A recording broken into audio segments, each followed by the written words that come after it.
Oke, selamat siang. Ketemu gua lagi sama Miliarder Boy. Sekarang pembahasannya part 2, ada lebih dari satu cara untuk menjadi kaya, guys. Nah, jadi ikutin terus. Jadi sebelumnya part satu lu bisa tonton sebelumnya.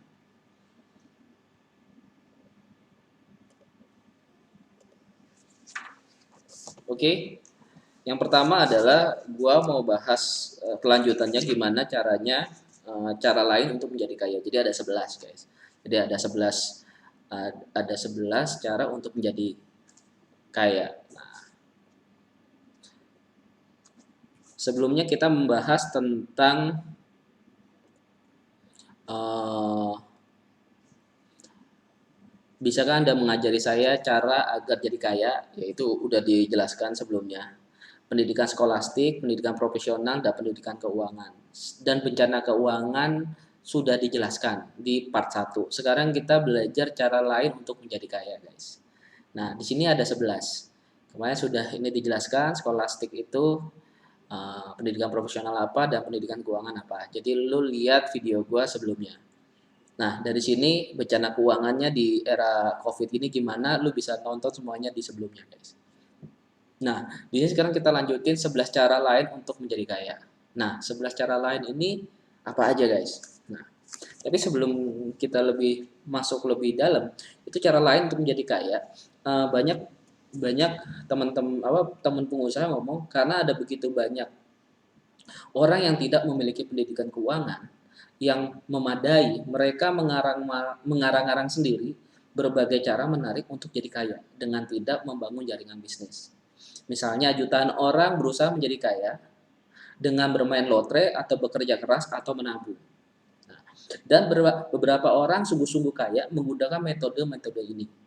Nah, eh, pengusaha-pengusaha relasi kita juga, gue banyak guru gue, mentor gue juga ngomong, kalau ingin kaya, kamu perlu menemukan cara untuk menjadi kaya yang paling cocok dengan kamu.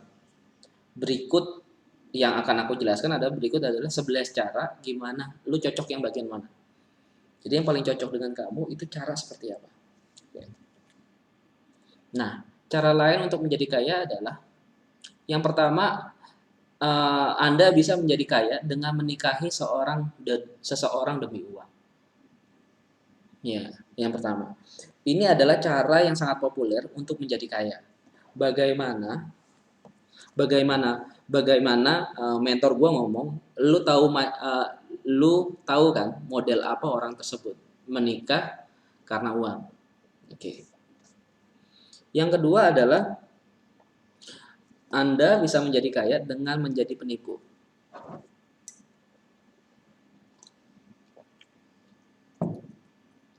Nah, mentor gue ngomong, yang jadi masalah dengan menjadi tukang tipu adalah kamu harus bergaul dengan sesama penipu. Kebanyakan bisnis dibangun atas rasa percaya. Bagaimana bisa kamu menaruh kepercayaan besar jika mitramu seorang penipu? Dia juga ngomong, mentor gue juga ngomong, kalau kamu jujur melakukan kesalahan jujur dalam bisnis, jadi melakukan kesalahan jujur ya udah, kebanyakan orang akan maklum dan memberimu kesempatan kedua. Ditambah lagi kalau bisa belajar dari kesalahan jujurmu itu, kamu akan tumbuh menjadi pebisnis yang lebih baik, guys.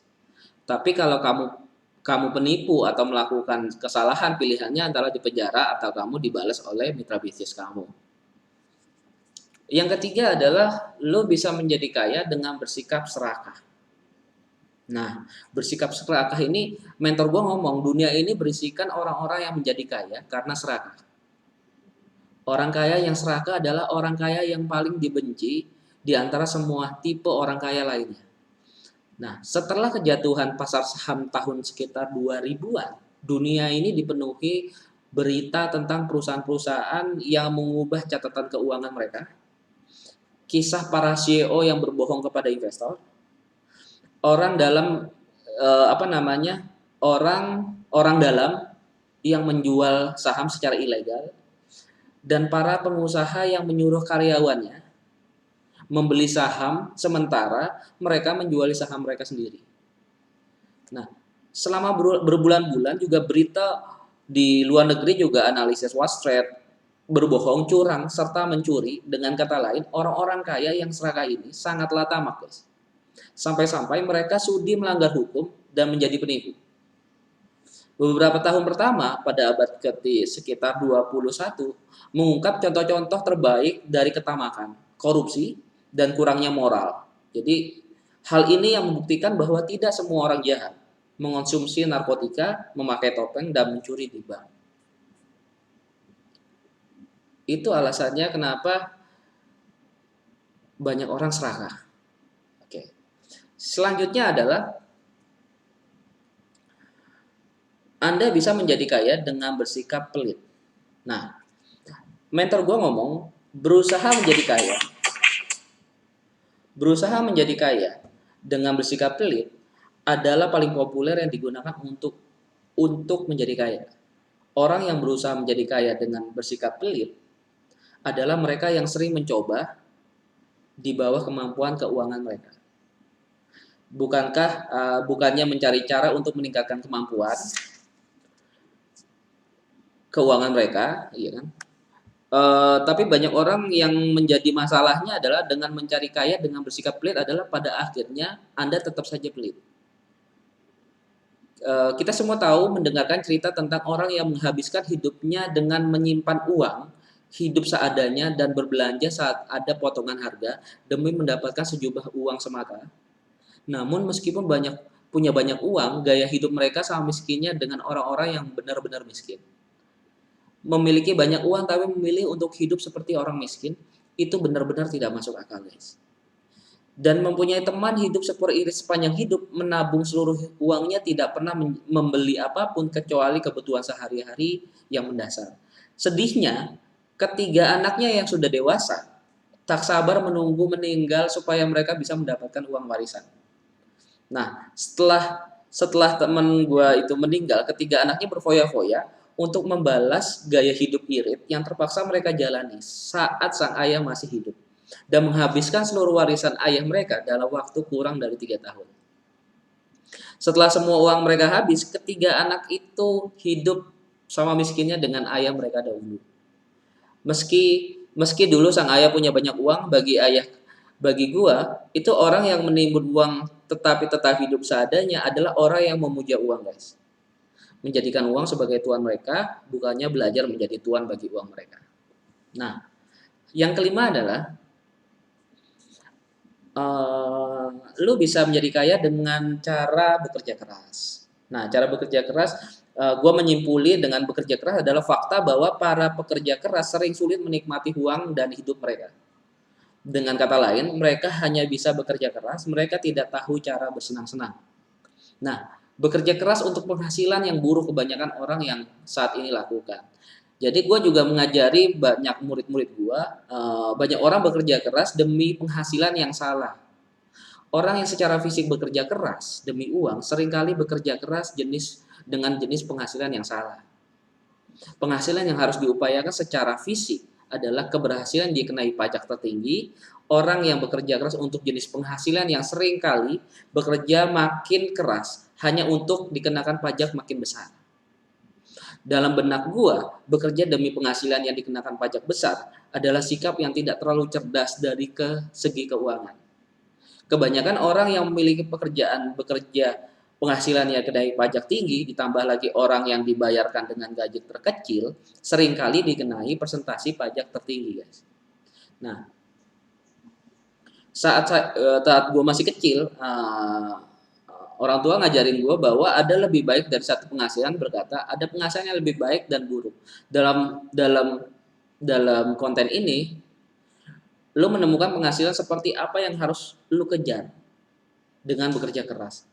Penghasilan yang hanya dikenakan pajak semakin kecil meskipun penghasilan Anda terus bertambah. Nah, dan juga mentor gue juga dulu pernah menegaskan kepada gue bahwa ada banyak orang yang bekerja keras seumur hidup tetapi tidak memiliki apa di penghujung hidup mereka. Dalam buku ini lo akan menemukan bagaimana bisa bekerja keras selama beberapa tahun tapi akhirnya bebas untuk tidak pernah bekerja lagi kalau memang itu Anda inginkan. Nah, jadi banyak orang nih fokus dengan selalu bekerja keras, tapi tidak bisa menikmati hidupnya guys. Gue nggak terlalu bicara lebih dalamnya lagi, tapi intinya seperti itu. Karena banyak ini masih 5 kita bahas. Nah, sebelum kita lanjutin, ini ada promo sebentar ya guys. Nah, ini promo untuk McD, banyak promo guys di McD sekarang, khususnya di bulan ini. Lu bisa dapetin promo itu, lalu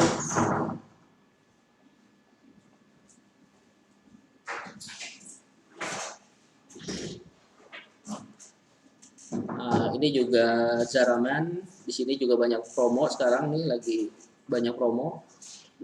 Ini iklan-iklan yang gua tampilin. Nah, ini ada zona bahasa, jadi di sini lu bisa menikmati belajar bahasa Inggris gratis. Standarnya adalah standar dari dari Pare guys. Nah, di sini lu bisa masukin promo-promo pekerjaan lu di sini supaya bisa dapetin banyak profit. Selanjutnya apa lagi? Nah, ya di sini juga bisa lu punya mobil, yang kepengen punya mobil, yang pengen menjual mobil lu tapi nggak mau rugi, lu bisa jual di tempat kita dengan ditukarkan dengan aset guys. Jadi lu bisa dapat benefitnya lebih banyak. Nah, jadi lu nggak rugi secara finansial. Jadi banyak kan nih sekarang jualan mobil kan yang lagi turun nih. Nah, kalau misalnya lu jual mobil kan berarti lu rugi. Nah, gimana caranya tidak rugi? Ditukarkan dengan aset yang senilai dengan harga pasar aset tersebut guys. Nah, kan banyak untungnya kan. Nah, selanjutnya ini ada promo dari pizza. Nah, di sini lu bisa coba banyak promo-promo yang pizza lakukan sekarang dan murah-murah. Semoga semua iklan ini bermanfaat buat lu, dan juga kalau lu mau pasang iklan juga bisa guys di sini, nanti gua bantu promosiin supaya bisa banyak membantu orang. Nah,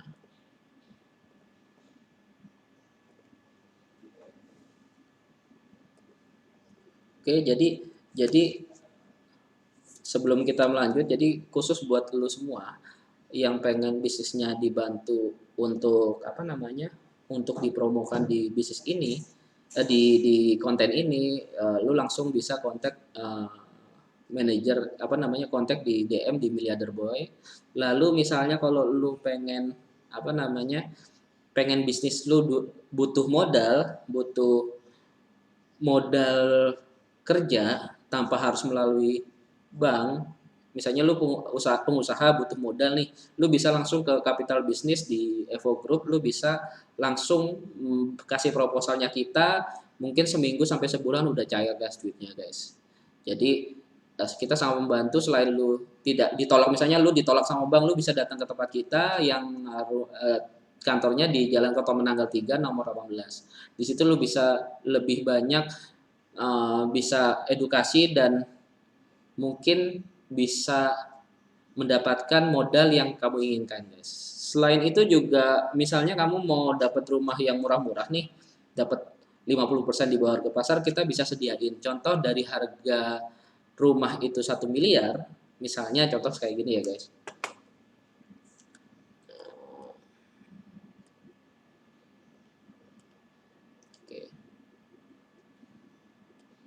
Oke. Contoh kita lihat OLX ya. OLX.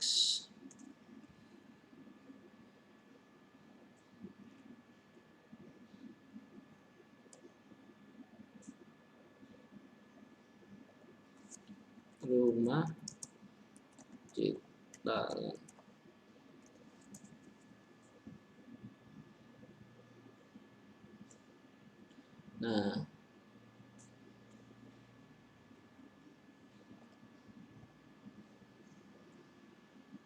Nah, contoh misalnya ada rumah senilai 1,4 miliar. Ini kita lu cuman bisa hanya beli separuh dari ininya guys. Misalnya harga pasarannya rumah Citra Land ini 5,7, lu hanya beli 3M aja. Jadi semuanya separuh harga guys. Nah, ini harga rumahnya sekitar 11M, lu beli di kita cuma 5M guys. Nah, kalau misalnya lu mau informasi lebih lanjut, lu bisa langsung kontak Miliarder Boy aja. Di situ lu DM, kalau perlu lu ketemu langsung ke kantor kita. Seperti itu. Oke, gitu. Selanjutnya kita lanjut lagi belajar school business hari ini. Tadi udah sampai di mana?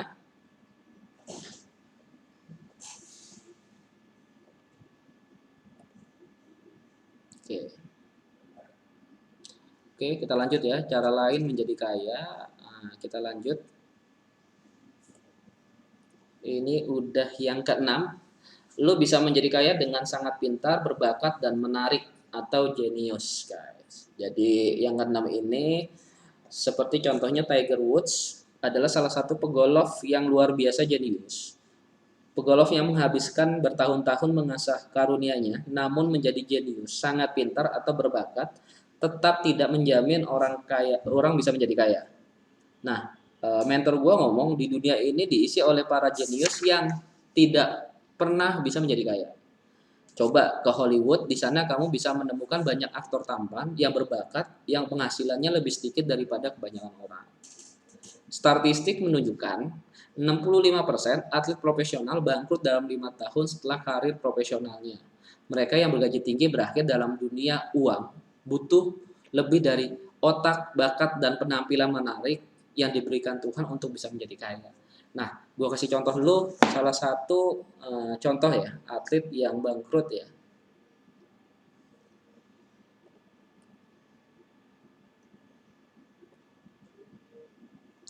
Oke ya, atlet yang bangkrut. Nah, jadi guys, oh ini yang main lotre. Jadi atlet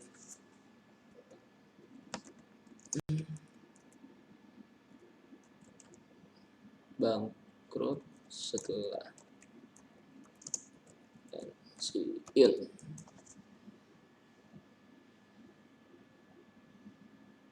Nah,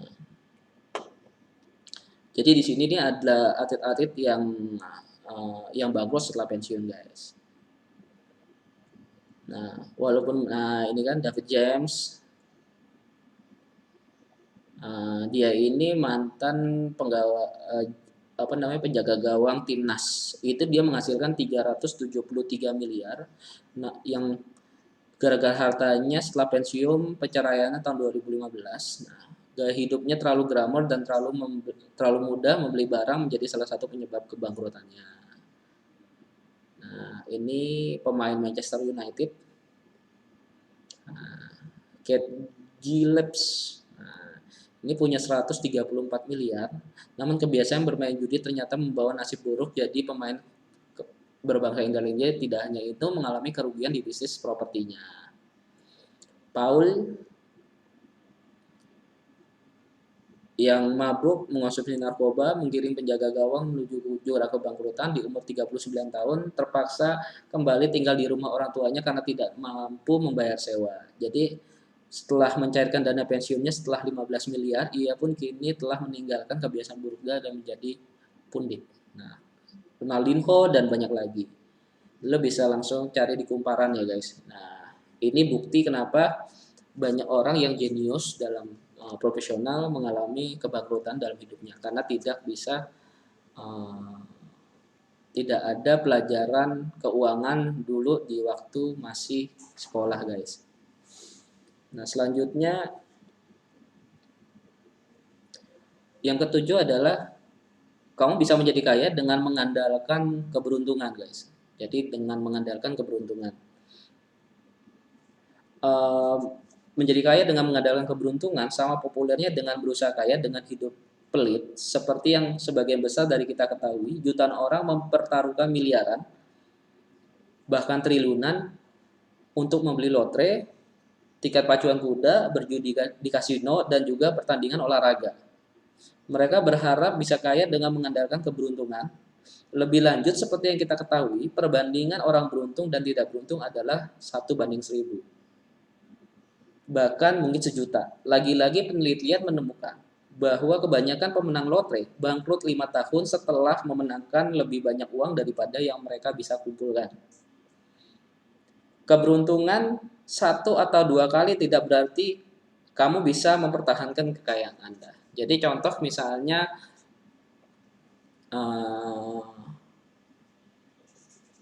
contoh misalnya ya ini ya nomor 7.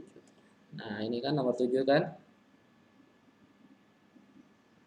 Nomor 7 kan Anda bisa menjadi kaya dengan mengandalkan peruntungan. Jadi kalau orang yang suka judi itu hasilnya seperti apa, guys? Oke, habis ini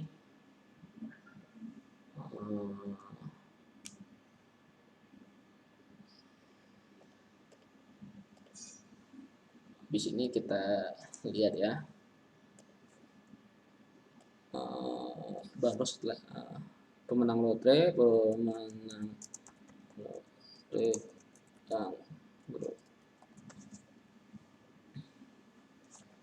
Ya, ini lu bisa lihat kisah-kisahnya, 7 kisah pemenang lotre yang hidupnya mengenaskan. Jadi, gua nggak usah bacain satu-satu, lu bisa lihat nih, cek sendiri nih. Di sini nih, ya. Oke, jadi gua kelamaan kalau bahas panjang lebar ke sini. Ya, 7 kisah pemenang lotre yang hidupnya mengenaskan. Jadi, bangkrut setelah memenangkan lotre, guys. Oke. Yang kedelapan adalah lo bisa menjadi kaya dengan mewarisi uang. Jadi begitu berusia 20-an kita akan tahu bahwa apakah kita akan mewarisi sesuatu. Jika lo tahu bahwa lo tidak akan mewarisi apapun, jelas lu akan perlu mencari cara lain untuk menjadi kaya. Jadi kalau misalnya lu dari keluarga kaya, ya lu enak gitu loh, bisa kaya karena warisan. Tapi kalau lu yang hidupnya pas-pasan, keluarganya, berarti lu harus mencari pilihan yang lain dari 11 ini, guys. Nah, yang kesembilan adalah cara lu bisa menjadi kaya dengan berinvestasi. Salah satu cara yang sering saya dengar dan dikeluhkan bahwa berinvestasi itu membutuhkan uang. Dan dalam kebanyakan kasus itu memang betul, ada masalah lain dari berinvestasi. Lo bisa kehilangan semua investasi jika tidak berpendidikan secara keuangan dan tidak terlatih menjadi investor. Seperti banyak kita lihat pasar saham beresiko dan tidak stabil, yang berarti lo bisa menghasilkan banyak uang pada satu hari dan kehilangan segalanya di hari berikutnya. Dalam investasi real estate, meskipun bisa menggunakan uang bankir, lo untuk berinvestasi tetap saja dibutuhkan uang dan pendidikan untuk mengumpulkan kekayaan besar. Jadi dalam video ini, lo akan menemukan cara mendapatkan uang untuk berinvestasi yang lebih penting, dan lo akan belajar bagaimana cara menjadi investor sebelum menempatkan uang dalam resiko. Jadi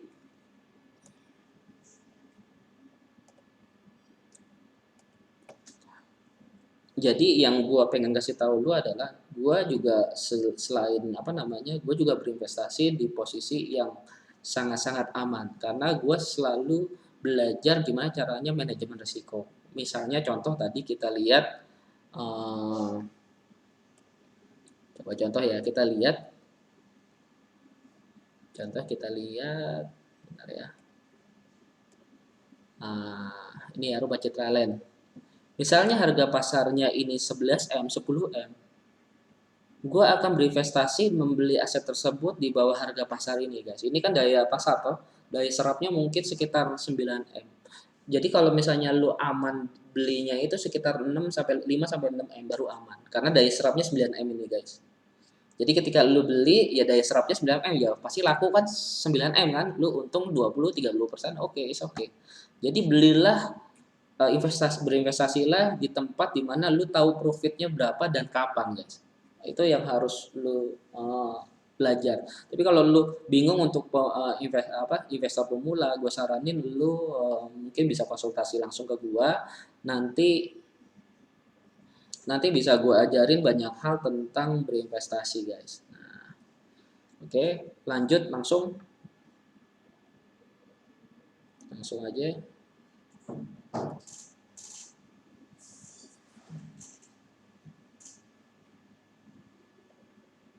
Langsung Yang ke-10, oh, yang ke-10, lo bisa menjadi kaya dengan membangun bisnis. Nah, membangun bisnis ini adalah orang-orang yang terkaya di dunia menjadi kaya. Cara orang kaya di dunia ini menjadi kaya. Bill Gates membangun Microsoft. Misalnya Michael Dell menciptakan Dell komputer di kamar asramanya. Masalahnya, membangun bisnis dari nol masih menjadi cara paling berisiko untuk mengejar kekayaan. Bahkan, sekalipun lu memiliki bisnis waralaba yang bisa mengurangi resiko, itu tetap saja sangat mahal.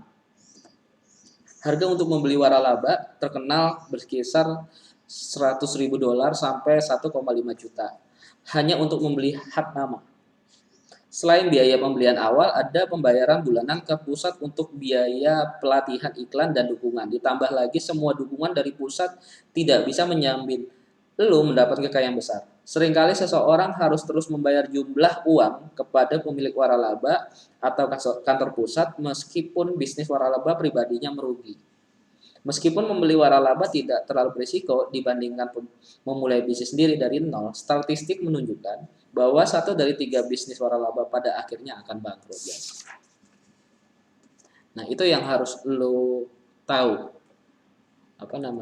Yang lo harus mengerti tentang membangun bisnis. Jadi lo pilih dari 1 sampai 11. Nah, mana yang lo pengen lo fokuskan. Jadi sebelum kita beralih ke nomor 11, nah ini ada perbedaan antara bisnis besar dan pemilik bisnis kecil. Nah, perbedaannya ada 2, guys. Jadi fokusnya mereka ada 2. Jadi sebelum beralih membahas cara ke-11 untuk menjadi kaya, gue pengen berdiskusi perbedaan antara pemilik bisnis kecil dan pemilik bisnis besar. Perbedaannya adalah pemilik bisnis besar membangun jaringan.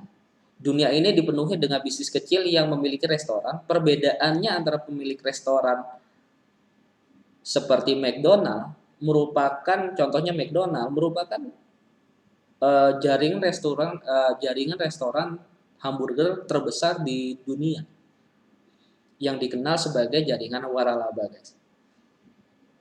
Jaringan restoran hamburger yang dikenal sebagai jaringan waralaba. Contoh lain yang berbeda adalah pemilik bisnis kecil yang memiliki toko repalasi televisi dibandingkan Ted Turner yang membangun CNN. Nah, coba kita lihat ya. Coba kita lihat CNN itu kayak gimana.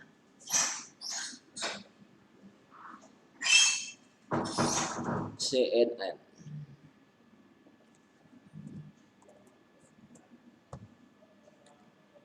Nah, seperti ini. Dia membangun kabel the network. Sekali lagi, perhatikan kata network atau jaringan. Nah, ini CNN. Nah, ini CNN Indonesia ya. Nah, intinya perbedaan antara pemilik bisnis kecil dan pemilik bisnis besar adalah semata ukuran jaringan mereka. Meskipun banyak pemilik bisnis kecil memang memiliki bisnis, mereka jarang membangun jaringan. Sederhananya, membangun jaringan bisnis adalah cara orang-orang kaya di dunia menjadi kaya. Nah, ini CNN ini berita-berita, guys, tentang dia fokus kepada jaringan. Jaringannya banyak. Jadi ada Indonesia, Singapura dan lain-lain, guys. Itu yang gue sebut itu namanya jaringan. Jadi jaringan itu di mana-mana ada dia, guys. Di mana-mana ada dia. Oke, kita hapus. Ini juga kita hapus. Ini juga kita hapus. Oke. Selanjutnya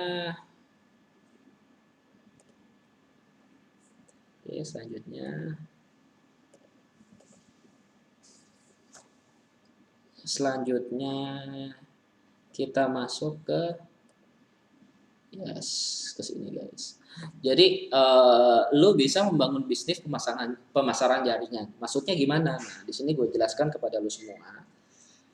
Alasan gue memberitahukan ini adalah pemasaran jaringan ada sebagai cara ke-11 untuk menjadi kaya adalah karena itu merupakan cara yang sangat baru dan revolusioner untuk memperoleh kekayaan besar.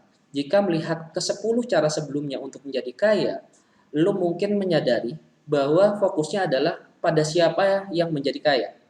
Dengan kata lain, itu bisa dilihat sebagai fokus yang serakah. Misalnya seorang yang berusaha menjadi kaya dengan hidup pelit lebih banyak berfokus pada diri sendiri dan mungkin beberapa anggota keluarga serta teman. Orang yang menikahi demi uang jelas fokusnya pada uang untuk diri mereka sendiri. Bahkan bisnis besar juga berfokus menjadi kaya segelintir orang, guys. Jadi kayak gitu. Jadi ketika bisnis waralaba muncul, ya, ketika bisnis waralaba muncul, hal itu memungkinkan lebih banyak orang menjadi pemilik bisnis dan berbagi kekayaan, tapi dalam banyak kasus bisnis waralaba hanya terbatas bagi orang-orang yang punya uang untuk membeli hak nama. Dan seperti yang saya sebutkan tadi, saat ini waralaba McDonald itu kisaran dari 1 juta dolar hanya untuk memulai. Jadi lo punya 1 juta dolar baru bisa memulai, guys. Oleh sebab itu, bukannya mengatakan orang-orang seperti itu adalah orang-orang jahat atau tamak. Gua hanya berkata bahwa dalam kebanyakan kasus fokusnya bukan membuat orang menjadi kaya, melainkan untuk membuat satu orang menjadi kaya, guys.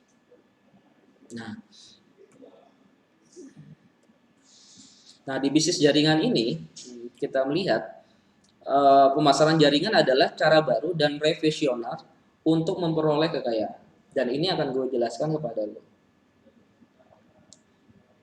Ya, tapi sebelum kita lanjutin lagi, gue pengen kasih tahu iklan dulu ya, guys. Jadi ini di sini ada iklan-iklan yang rumahnya murah-murah, guys. Nah, ini harga murah ya. Nah, dilihat dulu ya, guys. Nah, ini lagi promosi. Nah, jadi kalau buat lo yang pengen gua bantuin promo, lo bisa langsung kontak gua di Miliarder Boy, guys. Ya. Oke. Itu aja iklannya hari ini. Nah, iklannya presentasi. Sekarang lanjutin lagi, guys, ke intro. Nah, kita lanjutin lagi untuk membahas bisnis pemasaran jaringan adalah cara baru dan revisioner untuk memperoleh kekayaan. Untuk memperoleh kekayaan, guys. Jadi, Jadi alasan gua mendapatkan bisnis pemasaran jaringan sebagai cara ke-11 untuk menjadi kaya secara terpisah dan cara-cara lain adalah karena bisnis itu merupakan cara revisioner untuk bagi kekayaan dengan siapapun yang benar-benar ingin mendapatkan kekayaan besar. Sistem pemasaran jaringan semua untuk memungkinkan semua orang berbagi kekayaan. Sistem pemasaran jaringan, sistem yang orang berbagi kekayaan. Misalnya contoh waralaba pribadi atau jaringan bisnis besar yang tak kasat mata. Menurut gua adalah cara yang sangat demokratis untuk menciptakan kekayaan. Sistem itu terbuka bagi semua orang yang memiliki niat, tekad, dan kegigihan. Sistem itu tidak peduli di universitas mana lu berada, kuliah atau enggak, gitu kan? Rasnya apa, jenis kelaminnya apa, seberapa menariknya lo, atau siapa orang tua lo. Pemasaran jaringan adalah